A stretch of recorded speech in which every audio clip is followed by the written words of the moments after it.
Good morning. Welcome to Tuesday.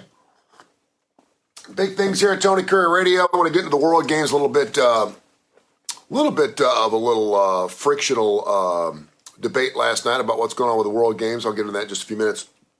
Don't forget Adapt or Perish. We do Adaptogent every single Tuesday. We've got 13 different shows now. I just recorded 3 different shows yesterday. Dark Side of the Pooch, Mission Minded with Michael Coleman, who is, of course, the CEO of the Montgomery Food Bank. And then, of course, we also have this wonderful show, Al Cooper, good morning to you. We also have this fantastic show that we do every single Monday as well called Kip Keefer's Need to Know. Great show. If you've been listening to Kip Keefer, of course, he's been with the Birmingham Racecourse Casino for years, but he's got his own show, and it's got a little bit of a political slant. I think you'll really like it. Justin Brown, good morning to you. Let's get up soon and smoke a cigar. It's a fantastic show. And, of course, you can hear all those shows throughout the entire week on the Tony Kurre Radio app. TKR. Download that Tony Kurre Radio app, and I promise you're going to love all the classic rock and roll and 13 different shows. Then, of course, if you miss any of the shows, go to Spotify and search Tony Kurre Radio. That's Kurre with a K. And Buddy Little, good morning to you. And you can listen to all of our shows, well over 200 different podcasts on demand. So I went down. It's weird. 2 things that I'm getting a little cynical about, and as I get a little older in my life, I try to be more understanding, more compassionate, try to be cynical, but you live life a little longer and you know how things work. So when the USFL thing was coming back to town, I was like, are we going to do this again? Are we going to do another summer league? We support football around here in the South, but usually the league is the thing that doesn't last. Well, this year it turned out pretty good. The USFL, of course, crowned the Birmingham Stallions as their world champs. And it looks like, because of the TV coverage and the partnerships with NBC Sports and also, of course, the fine folks at Fox, it looks like it's going to come back. And so I've been pleasantly surprised. Now, there weren't a ton of people down at Protective Stadium to see that, but it was nice to be able to see all 8 teams play in one area, and now they're going to expand a little bit. So when the World Games was announced 7 years ago, I was kind of like, okay, now you have to remember, Tony Page, good morning to you. You have to remember, I've been to 4 Olympics. I've been to the big dogs, went to Barcelona, went to Albertville, went to Lillehammer, went to Atlanta. It is unlike any sporting event you'll ever be in. I know that you got Auburn, Alabama, and you got college football, and it's king down here. But to see how the world responds to something like an Olympics is just an amazing thing. It's like you can finally let your guard down a little bit. You can finally allow our cultures to be in this melting pot and all get along and enjoy each other's different cultural differences. It's just great. So when the World Games decided to come to town, I thought this is going to be pretty interesting. Well, 2 weeks ago, it was going to be stinking hot. It's going to be scattered out all over the city. They're going to be closing roads down, blah, blah, blah, blah, blah. And I got to tell you something, man. I have been pleasantly surprised just how great the World Games have not only looked on television, but in person. I went down to Protective Life Stadium, did the drone thing the other day. I went to Legion Field. Of all the places to go, and I've been to Legion Field a million times. Why in the hell would I be going back down the old gray lady? Well, I did, to watch some flag football, and it was fantastic. I thoroughly enjoyed it.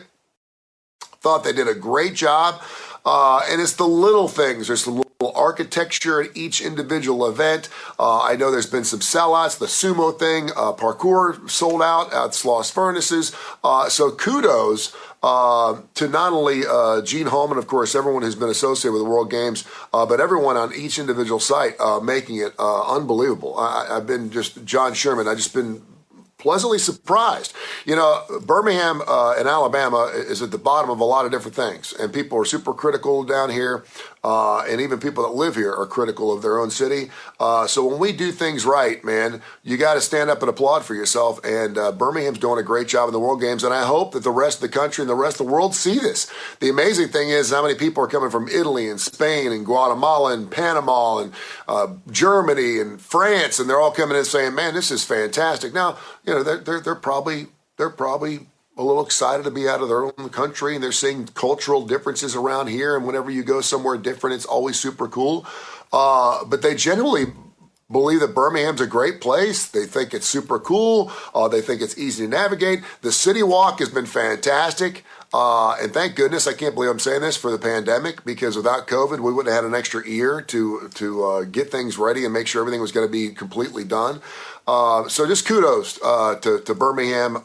Man, the BJCC's been redone. We got Protective Life Stadium. We got the City Walk. Got some really good things happening in the Birmingham area right now, and I've lived here since 1988. Didn't think I'd ever see it.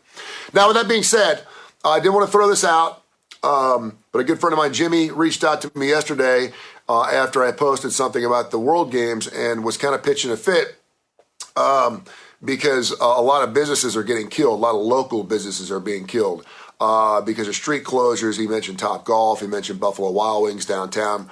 They're saying they're having the slowest week of their entire year. I get that. I understand that. And whenever you have something that is, we did it with city stages. Anytime you have something with mass appeal in a large area of town where you have to close things down, local businesses are going to be affected, and I understand that. But you hope that those local businesses who may get hammered right now for the next 10 days can at least get, we want people to get downtown. We want people to see the uptown area. I know uptown's getting hurt too. That's what I'm hearing. I don't know for sure, but that's what I'm hearing.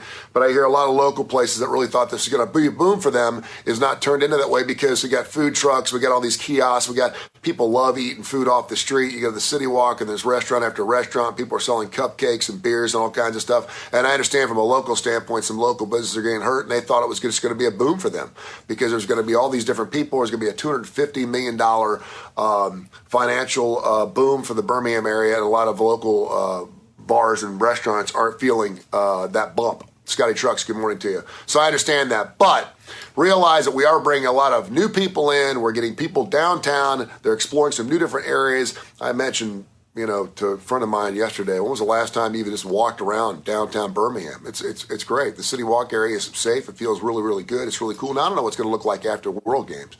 But if you are one of those local businesses that's taking a hurting, continue to obviously help your local businesses. We realize that. We know you're going to be there. I don't think Top Golf's going to be closing because World Games is taking any of their business. Nor do I think the Buffalo Wild Wings is going to hurt. Buffalo Wild Wings has got a great brand. We love there. I eat there all the time. I know the place is going to be rocking. But for the meantime, a lot of local businesses. And I think a lot of people are scared going downtown because we keep being told about all these local streets and all these streets being closed. It's just, there's not that many streets closed. And you can take trams all over the place. They did a great job. Great job. Anyway, I hope you have a good time. I want to go see some Frisbee. What's it called? Frisbee, competitive Frisbee throwing. I want to go see that. I want to go see the pilot canoping. A couple things I want to see. So that'd be pretty great. All right, have yourself a wonderful day. Make sure you download the TKR app, TKR through Android or Apple. Listen to the Tony Kurre Radio app. It's classic rock, 24 hours a day, 7 days a week, along with 13 different great shows. We got Dark Side of the Pooch. We got Adapter Parish from Adaptogen on Tuesday. We got Mission Minor with Michael Coleman. We got Live Wire Wednesday going on tomorrow night, 8 o'clock, brought to you by Southern Precision Staffing. We're going to have that show going on. We have Austin Hanks, Blues Almighty, brand new show going on tomorrow. Damon Johnson, who I just saw posted 3 new tortoise shell guitar pick packages you can buy. This is great. Mike Dennis, good morning to you. That's fantastic. That show goes on every Friday at noon and 8. We have When in Rome with Stuart Rome, a great show. Makes you look good, feel good, and sound good. A great hybrid show. You can listen to that show 1 and 7 on Friday. Need to Know with, of course, our good friend Kip Kiefer. A great 30-minute show, man. He likes to push some buttons. I love that. I love that about Need to Know. And, of course, you can check out all these shows on Spotify at Tony Kurre Radio. Not to mention, of course, a couple more shows we're working on right now. One called Wide Awake Wake, which I think is going to be very interesting. We'll have that coming up here next couple of weeks. Check it out and get it done.